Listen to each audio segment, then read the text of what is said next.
तो जैसा कि लास्ट एपिसोड में हमने देखा था कि शाओचिंग ने सदर्न विल्डरनेस के लोगों के मसले हल करने के लिए यान मिंगशु को उनकी लीडर बना दिया, जिसके बाद वो डीमन हॉल के गेट पर पहुंच जाता है, जहां पर क्यू नाम के डिमोनिक कल्टीवेटर ने यान मिंगशु को यमा हॉल का वाइस मास्टर मानने से मना कर दिया। साथ ही साथ वो यान मिंगशु पर कई सारे अटैक्स करने लगा, जो देख शाओचिंग यान मिंगशु को डिमोनिक हार्ट टेक्निक को यूज करने की सलाह देता है, जिससे यान मिंगशु की इनर डीमंस खत्म होकर वो अब काफी ज्यादा पावरफुल बन गई थी। जिसके बाद सभी लोग डीमन हॉल की तरफ रवाना हो गए।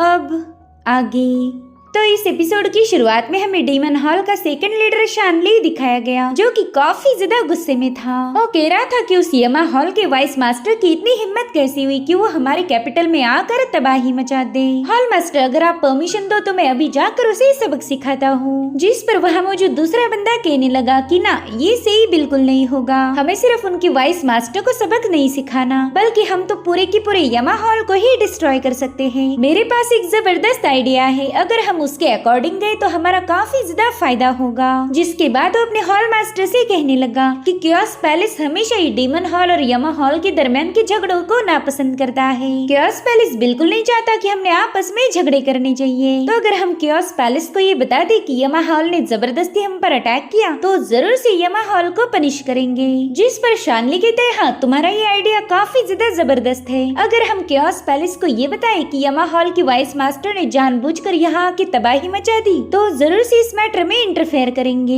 इस तरह से हमें क्योस पैलेस का सपोर्ट मिलेगा और फिर हम सीधे जाकर यमा हॉल पर हल्ला बोल देंगे। अगर हमारा ये प्लान कामयाब रहा तो हम यमा हॉल का किस्सा हमेशा हमेशा के लिए खत्म कर सकते। उनके इस प्लानिंग की उनका हॉल मास्टर भी काफी ज्यादा तारीफ करने लगा। तो दोनों तुरंत ही जाकर उसे रिस्पेक्ट देते हुए कहने लगे कि आपको सर्व करना ही हमारा कर्तव्य है। तभी हॉल मास्टर कहने लगा कि देखो, यमा हॉल के वाइस मास्टर यान मिंगशु ने हमारे कुछ डिमोनिक गार्ड्स को खत्म किया है, मगर क्योस पैलेस को एक्शन लेने पर मजबूर करने के लिए इतने नंबर्स काफी नहीं होंगे। जो सुनकर शानली कहने लगा, हुजूर मैं आपकी बात समझा नहीं। तो हॉल मास्टर कहता है कि तुम दोनों कई सालों से मुझे फॉलो करते आए हो, इनफैक्ट क्योस पैलेस भी तुम्हारे बारे में जानता है, उन्हें पता है कि तुम सालों से मेरे साथ वफादार हो। तो अगर तुम में से कोई मारा गया तो जरूर से क्योस पैलेस को फर्क पड़ेगा। जो सुनते ही शानली उसके सामने हाथ जोड़कर कहने लगा कि प्लीज मेरे साथ ऐसा मत कीजिए, मैं तो सालों से आपकी खिदमत करते आया हूँ। अब वो अपनी बात पूरी कर पाई इससे पहले ही कीफेंग ने अपना हाथ सीधा उसके आर पार घुसा दिया था। शानली तो काफी ज्यादा हैरान था कि उसके पुराने दोस्त ने ही उसे धोखा दिया, और अब उसकी मौत होने के बाद कीफेंग तुरंत ही हॉल मास्टर को बताने लगा कि अब शानली की मौत का इल्जाम हम सीधा यमा हॉल की यान मिंगशु पर डाल देंगे।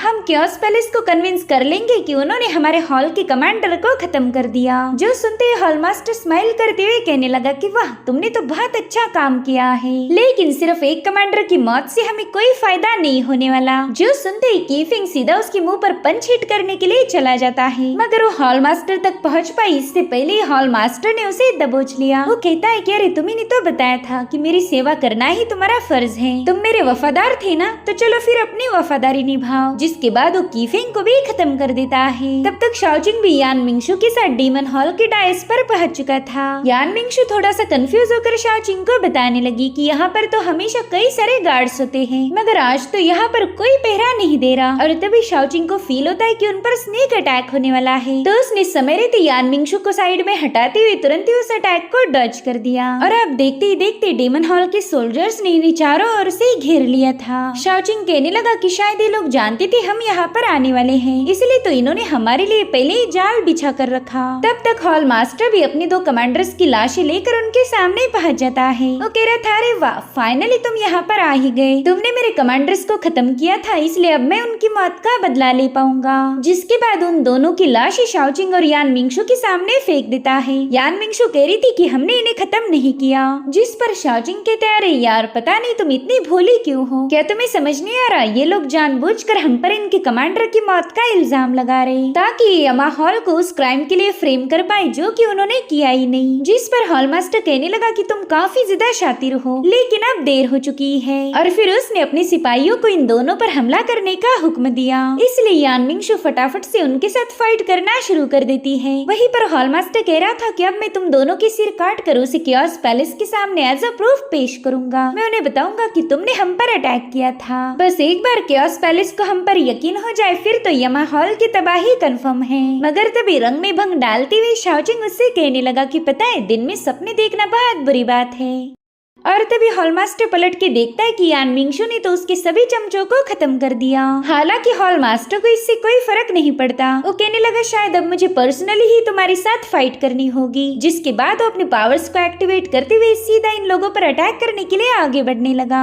उसके एक ही पंच में वहाँ पर स्पिरिचुअल एनर्जी का एक बहुत बड़ा ब्लास्ट होते हुए शाओजिंग और यान मिंगशु काफी पीछे पुश हो गए। वो अब शाओजिंग पर मुसलसल अटैक करते हुए कहने लगा कि मैं इतना तो जानता हूँ कि यान मिंगशु यमा हॉल की वाइस मास्टर है, मगर तुम कौन हो? मैं तुम्हारे बारे में कुछ नहीं जानता। इधर शाओजिंग उसके हर एक अटैक को काउंटर कर रहा था, जिसके बाद वो अपने एक ही पंच में उसके अटैक को होल्ड कर लेता है, जिसमें बहुत ही तेज स्पिरिचुअल एनर्जी रिलीज होने लगी। और फिर वो अपनी हल्की सी एनर्जी से हॉल मास्टर को काफी पीछे पुश कर चुका था। वो कहता है हॉल मास्टर थोड़ी देर पहले ही तुमने कियोस पैलेस का जिक्र किया था। तुम उनसे मदद लेकर यमा हॉल को डिस्ट्रॉय करना चाहते, मगर बड़े ही अफसोस की बात है कि तुम कियोस पैलेस के मैसेंजर को पहचान नहीं पाए। जिसके बाद वो अपनी स्पिरिचुअल ऑरा को रिलीज करते हुए हॉल मास्टर को और पीछे ढकेल देता है। वो अब कंफ्यूज होकर शाओजिंग से कहने लगा कि अगर तुम कियोस पैलेस के मैसेंजर हो फिर मुझे अभी तक तुम्हारे बारे में पता क्यों नहीं चला। जिस पर शाओजिंग अपना एक डैशिंग सा स्लैश अटैक रिलीज करते हुए कहने लगा कि तुम तो एक मामूली से हॉल मास्टर हो, भला कियोस पैलेस की हर एक खबर तुम्हें कैसे मिल सकती।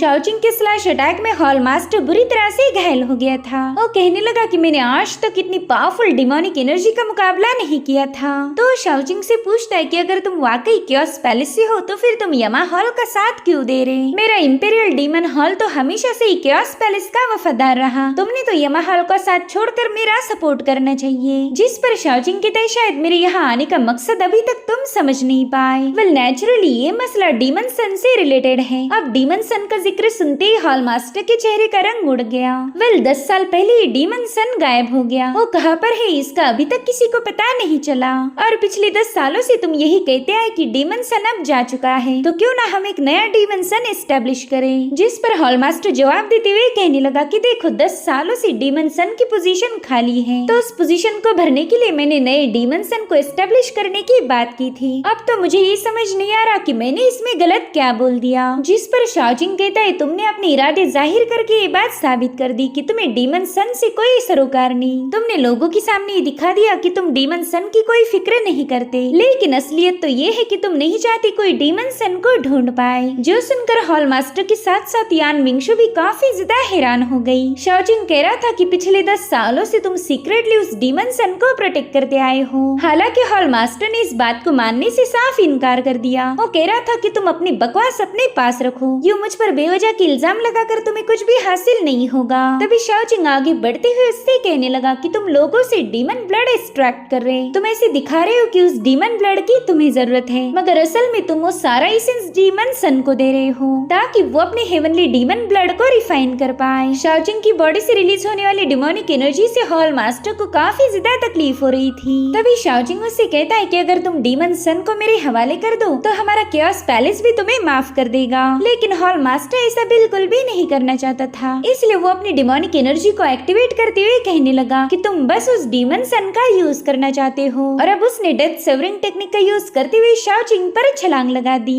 जो देख यान मिंगशु तो काफी ज्यादा पैनिक हो जाती है। वो हैरान होकर कहने लगी कि ये बंदा तो बस डीमन सन को प्रोटेक्ट करने की खातिर अपनी जान देने के लिए तैयार है। वहीं पर हॉल मास्टर ने शाओजिंग पर अपनी तेज नाखूनों से अटैक करना शुरू कर दिए थे। वो कह रहा था कि तुम कभी भी डीमन सन से मिल नहीं पाओगे, उसे मैंने ऐसी जगह छुपाया है जो तुम्हें कभी नहीं मिलेगा। जो सुनते ही शाओजिंग ने भी उस पर काउंटर अटैक करना शुरू कर दिए थे। और तभी शाओजिंग उसे गुस्से में कहने लगा कि मैंने तुम्हें अपनी जान बचाने का एक मौका दिया था, लेकिन तुमने उस चांस को ठुकरा दिया। और फिर शाओजिंग ने अपनी डिमोनिक एनर्जी का यूज करते हुए उस पर एक जोरदार हमला कर दिया, जिससे वो बंदा काफी दूर जाकर पटक गया था। तभी यान मिंगशु शाओजिंग से कहने लगी कि जब से तुम डिमोनिक रेल्म में आए हो तब से तुमने न जाने कितने सारे प्लान्स बनाए। तुम डीमन सन की जानकारी हासिल करना चाहते थे, मगर इतना सब करने के बावजूद भी हमारे हाथ कुछ नहीं लगा। जिस पर शाओजिंग कहने लगा कि ये बंदा डीमन सन को प्रोटेक्ट भी कर रहा था और साथ साथ ही साथ उसे छुपा के भी रख रहा था। मुझे ऐसा लगता है कि इसके पीछे एक बहुत बड़ा रीजन होगा।